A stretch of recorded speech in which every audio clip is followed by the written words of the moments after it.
चंडीगढ़ में हुई coordination committee की बैठक के बाद शिमला लौटी प्रतिभा सिंह ने चुनाव न लड़ने के तलक तेवर नरम होते नजर आ रहे हैं। प्रतिभा सिंह ने कहा कि उन्होंने हाईकमान के समक्ष अपना पक्ष रखा है और अब गेंद हाईकमान के पाले में है। प्रतिभा सिंह ने कहा कि कांग्रेस चुनाव में मजबूत प्रत्याशी उतारेगी और जीत हासिल करेगी। प्रतिभा सिंह ने बीजेपी के द्वारा मंडी से टिकट देने पर निशाना साधा और कहा कि बीजेपी कार्यकर्ता भी हैरान है। प्रतिभा सिंह ने आगे कहा कि कोऑर्डिनेशन कमेटी की बैठक में लोकसभा चुनाव के साथ उपचुनाव में टिकट को लेकर चर्चा हुई है। हाईकमान आगे का फैसला लेगा। उनके सामने चुनाव लड़ने को लेकर कुछ समस्याएं थी, इस बात को लेकर हाईकमान के सामने रखा गया है। मुख्यमंत्री ने भी आश्वासन दिया है कि हम मिलकर हर क्षेत्रों का दौरा करेंगे और लोगों की समस्याओं को दूर करेंगे।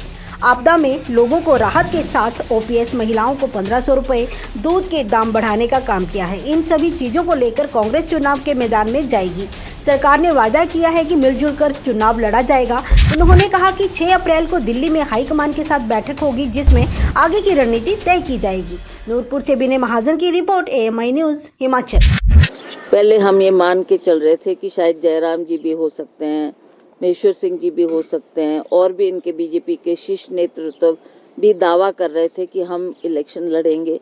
पर आखिरी मोमेंट में ये जो नाम आया, ये सभी को इसकी हैरानी भी हुई और कई लोगों को ये डाइजेस्ट भी नहीं हो रहा था कि जी हम इतने सालों से पार्टी का काम कर रहे हैं, आप ऊपर से किसी नेता को हमारे ऊपर थोप रहे हैं।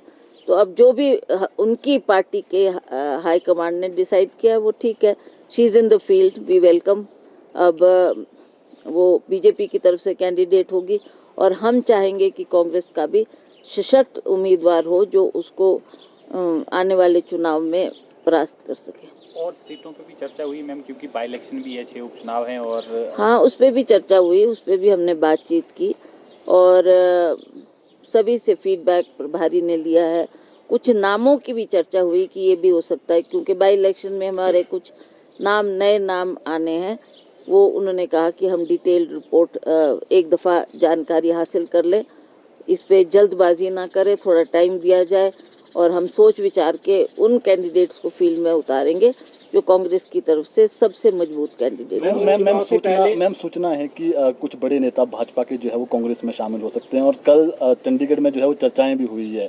रामलाल मार्कंडा ने जो है वो जनता के बीच कहा है कि मैं कांग्रेस से भी चुनाव लड़ सकता हूं और राकेश कालिया का नाम भी सामने आ रहा है। तीसरा नाम लखविंदर राणा का है। ऐसे नाम सामने आ रहे हैं, क्या आप उनको पार्टी में लेंगे?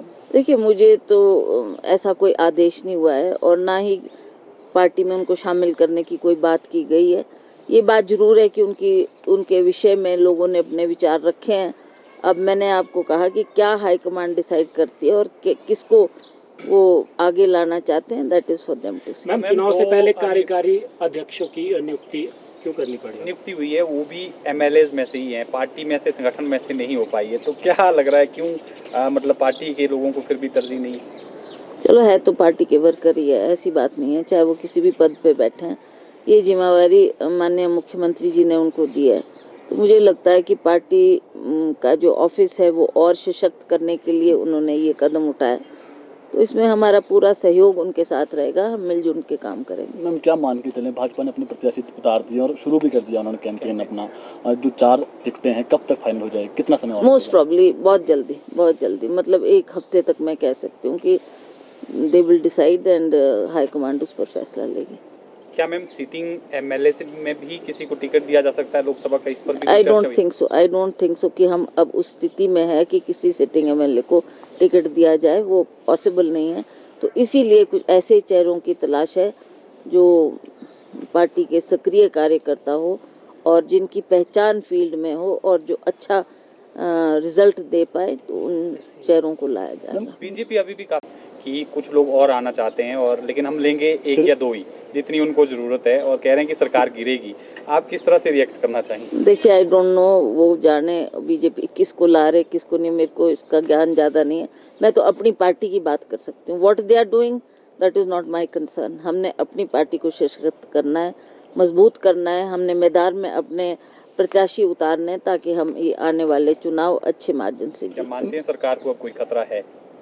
अभी ऐसा तो कुछ नहीं है। हाँ, एक संकट का बादल हमारे ऊपर जरूर छा गया था जिसके लिए हम सभी प्रयासरत हैं, हम कार्य कर रहे हैं और हम चाहेंगे कि आने वाले समय में हम सरकार को मजबूत करें और सरकार हमारी अपना पूरा कार्यकाल पूरा करे। मैम, मंडी से विक्रमादित्य सिंह को जो है वो जिम्मा दिया गया है संसदीय क्षेत्र का, और कल उन्होंने सोशल मीडिया पे पोस्ट डाली है जिस प्रकार से सनी देओल हैं उन्होंने जो है वो असिस्टेंट रखा है आगे जो भी काम करवाने के लिए। तो क्या मानते हैं आप जो कंगना रनौत हैं वो अब आसान प्रत्याशी है, वो सीट जीत सकती है मंडी वाली सीट कांग्रेस?